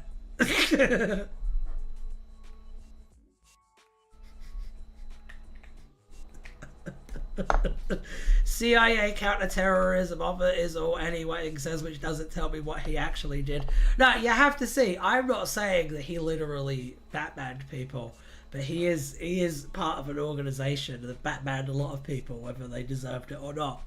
So in a way, there's still, you know, it's like you stand under a grate and the blood falls down, and you may not have slit the cow's throat, but that blood is still all over your hands. It's kind of like that. You know what I mean? You know what I mean? You know what I mean. Everyone from movie knows the CIA are the bad guys, the FBI are the good guys. Ozempic is immoral because a good Protestant person should have the moral strength and self-control to be fit on their own. See, more comments like that, Najawin. That was really funny. That was good. Do it with a lightness of touch.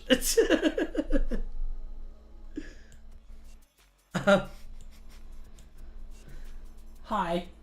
Let's spin the wheel again. Yeah, baby. We're probably going to go till for another 10 minutes. Iconic quote. Well, he's too fat, isn't he? That quote's non-canon now. If I had a TARDIS, a short story. Ah, that quote is non-canon now, don't you know?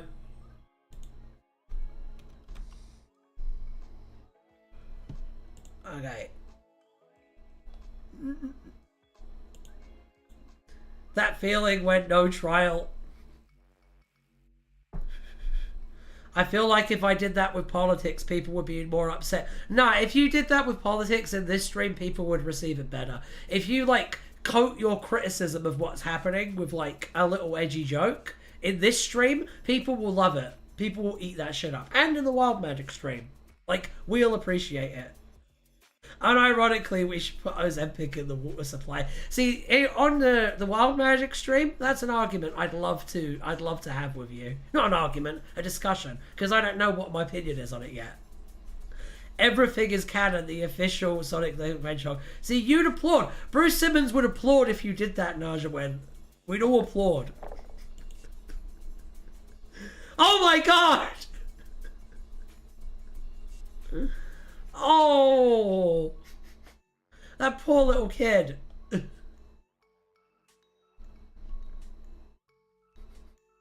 If I Had a TARDIS was a short narrative road safety awareness advertisement exclusively published in Doctor Who Adventures 115 on 14th of May 2009 by BBC Magazines in conjunction with Think. It made licensed use of the Doctor's TARDIS, serving as a device for the characters to want to go back in time and prevent their accidents. 2 children, due to their negligence, were both heavily injured in car accidents. Oh my god! The first boy wished he had the Doctor's TARDIS so he could go back in time and prevent his accident. He can no longer play football with his friends as his left leg is broken in multiple places. It's his own fault. He didn't stop, look and listen, so a car smashed into him. The second boy would go back in time to tell himself to find a safer place to cross the road than the bend where he did. He hadn't been bothered to find a place with the better visibility, so he was flattened due to his messy broken arm. He can't swim, get dressed by himself, or go go-karting. World building. Over 20 children per week are either killed or seriously injured on the roads of Great Britain. It is important to pay attention when crossing a road. If you don't stop, look and listen somewhere with visibility of the road when stepping off the curb, a person can be harmed. There are 5 rules for crossing a road. Find the safest place to cross. Stop before you get to the curb. Look all around and listen. If traffic is coming, let it pass.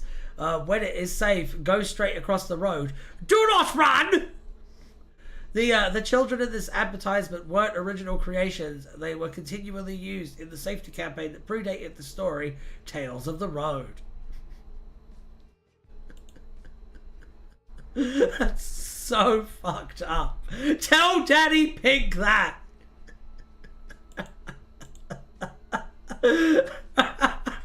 Ryan's loving this.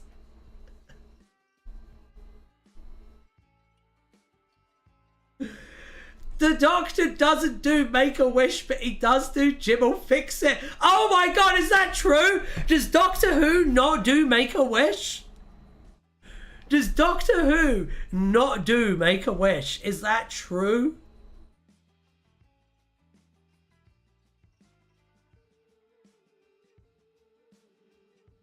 Yeah, Daddy Pig should have read Doctor Who Adventures.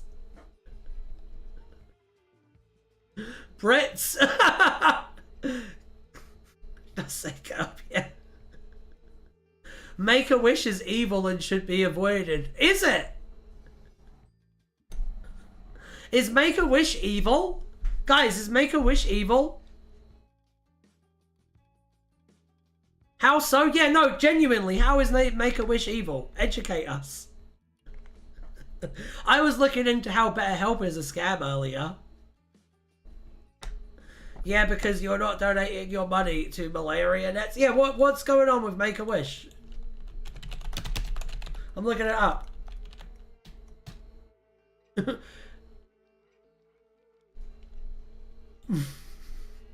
Najawin is joking.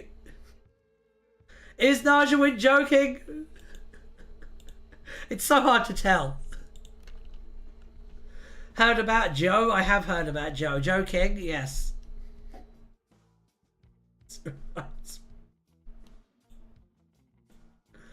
Bit of a shit joke if it is. Najawin is being 50% serious, 50% silly. They made an attempt. An attempt was made. And like, me personally, effort is enough.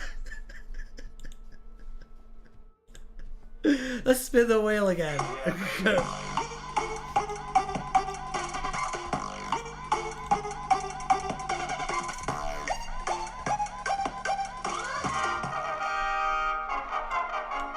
Flomella Benjamin in Whoniverse. Naja Win is speaking in third person. Naja Win is now speaking in third person. I'm looking forward to seeing how this art continues on the SCP streams.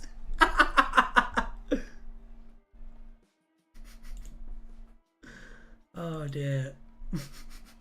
Floella Benjamin was the owner of the Twitter account at Floella Benjamin. Benjamin once spent Independence Day in Jamaica, leaving with her the impression that they know how to celebrate. Years later, on 9th of August 2011, she posted to her Twitter wishing them another super celebration, calling it a great country with great people. Panda replied on his Twitter account stating that if she were gay, she wouldn't consider it great, referring to it as a frightening, bigoted, homophobic country.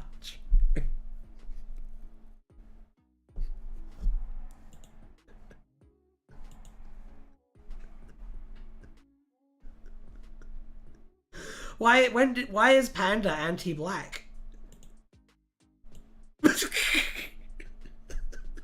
Panda is based. I'm fucking kidding. Panda is based.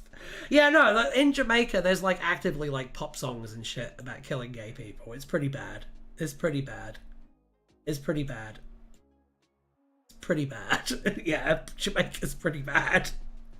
Panda is right. No, Panda is right, and Panda is all right. Yes. Panda is a member of the white working class. Yes, he is. He is a proud comrade. That is true. Panda is both black and white. Alright, let's go. Let's spin the wheel again. Yeah, baby. Panda is mixed race.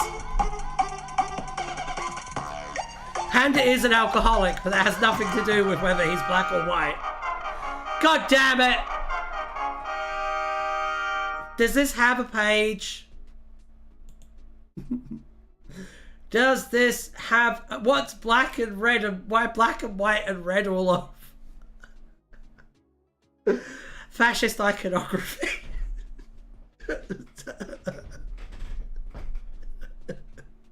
Top Sigma moments. Sometimes I feel like I'm just too online for this chat.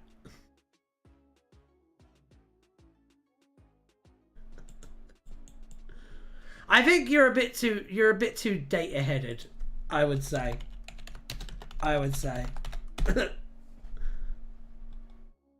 Yeah, it does have a page. Time to get demonetized. It's the one minority you can't make fun of.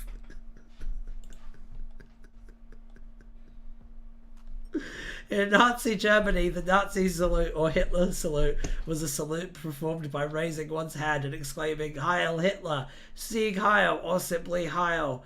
Adolf Hitler performed the salute at least once. Rory! What are you doing? No!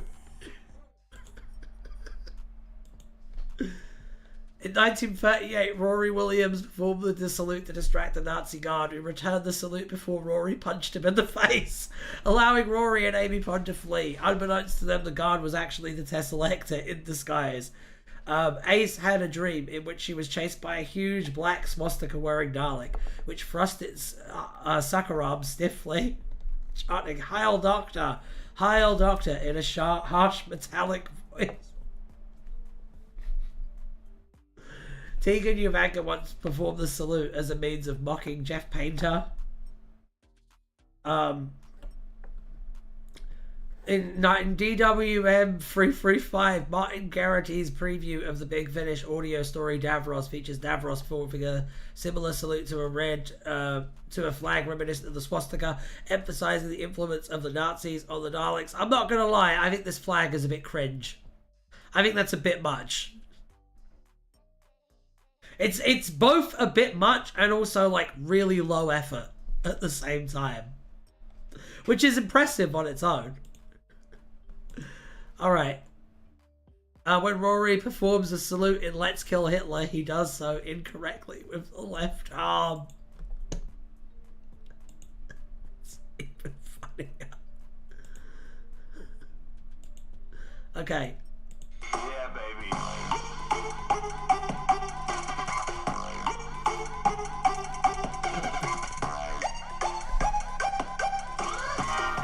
The War, unproduced novel. Nazi flag is trying too hard. Yeah, no, I agree. The Nazi flag is cringe. I agree. Didn't you say you wanted Daleks to gas people, Ryan? I already did it in Predator of the Daleks. You should listen to it and watch it. Oh, we like wars here. God damn it. Let's take a look then. You mischievous so-and-sos.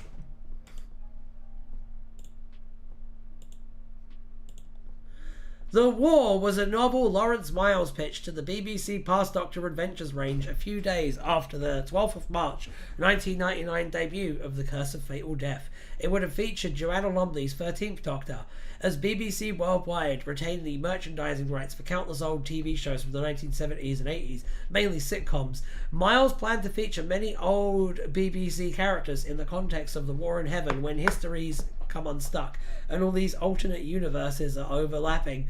That's really interesting. This legitimately could have been great. I agree. That's really, especially like when it was meant to happen. Because like people weren't sick of multiverse stuff yet. It was actually quite fresh. This sounds great. It does sound great, yeah. This mechanism was to preserve the ambiguity of, in Miles's words, whether the 13th Doctor's canonical or not. Several elements of the story, including the War in Heaven and the ship, were previously featured in Miles' 1997 novel Alien Bodies. Despite being formulated within only a few days after The Curse of Fatal Death, The War was the second 13th Doctor story pitched to a range editor, Stephen Cole, the first being proposed by David A. McEntee. The Miles never even received a reply to his email and later speculated that Cole had mistaken his pitch for a joke. In the story, the 13th Doctor would have found herself in a concentration camp on Earth where the authorities imprisoned strays from other realities. This would... Hang on! Oh! 13th Doctor, as in Joanna Lumley. Yeah, I read that, but my brain didn't take it in. Lumley better than Whittaker. I agree that Lumley is better than Whittaker. Yeah, you see, Ryan, this is amazing. This is amazing. At the novel's climax... Right. In the story, the 13th Doctor would have found herself in a concentration camp on Earth where the authorities imprisoned strays from other realities. This would lead to numerous cameos from BBC sitcom characters such as the Doctor's cellmate, Norman Fletcher from Porridge. In the novel's climax, the Doctor and Captain Mannering from Dad's Army would have led a suicidal Light Brigade assault against the enemy's base. In accord with the war story trope of a main character secretly working for the enemy, Mrs. Slocum's pussycat Tiddles, who never actually appeared in Are You Being Served, but is the subject of numerous humorous double entendres. For those who've never seen Are You Being Served, the joke there is there's an old lady who constantly goes, my pussy, has anyone seen my pussy? Because old British comedy is garbage. But it's the subject that would have been revealed to be a conceptual entity working for the enemy. That's amazing.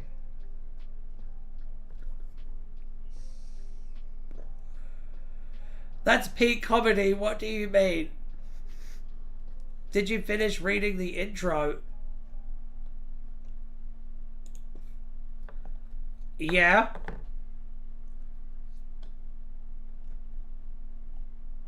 I think I read the whole thing. That great tragedy.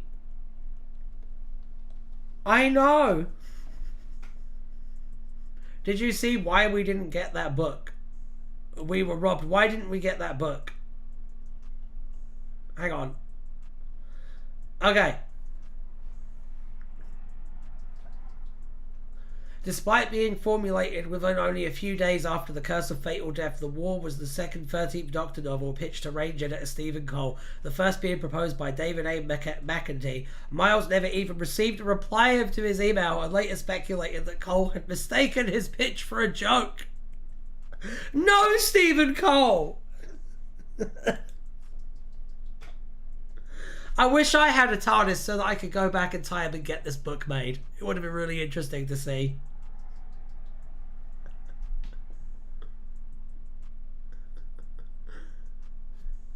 We were indeed robbed. Wait, what?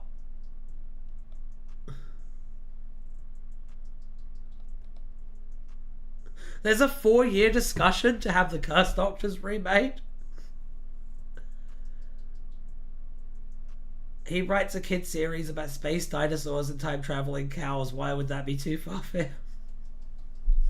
Imagine if Joanna Lumley 13 kickstarted New Who. Unironically, I think I've said this before, I think Joanna Lumley should have been the 5th Doctor. I think if Joanna Lumley was the 5th Doctor, Doctor Who would never have been cancelled. That's my weird, out there Doctor Who take.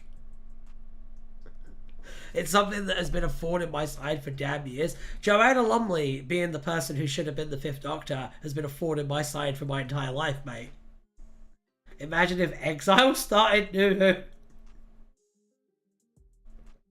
Joanna Lumley should have been the... Unironically, though, if Joanna Lumley was the 5th Doctor, then she would have been the 5th Doctor probably for like 5 years, and that would have set the idea that you should be Doctor Who for like 5 years, which would be great.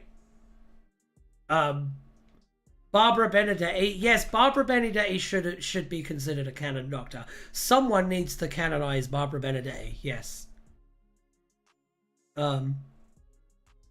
I've made the comparison that a kid born after I opened the discussion is now school age. Damn. No, yeah, she should be the 16th Doctor if she wasn't a million years old. Yeah, exactly. I'm talking specifically, like, in the 80s, she should have been Doctor Who. Hey, Thomas, here. You always show up right as we're ending the stream. Hey, though, good to see you. My other crazy take that I think should happen is, not should happen. My other crazy take is that there's a universe out there somewhere, right, where Doctor Who did continue in the 90s, like it never got cancelled. And I think the only one of the major changes that we can guarantee if Doctor Who had continued in the 90s and just never been cancelled is that David Tennant and Peter Capaldi both would have inevitably ended up playing the Doctor. However, there is a pretty high likelihood that Peter Capaldi would have played the 10th Doctor and David Tennant would have played the 12th Doctor. I mean, Patrick Troughton was always campaigning for a female Doctor. Smart man.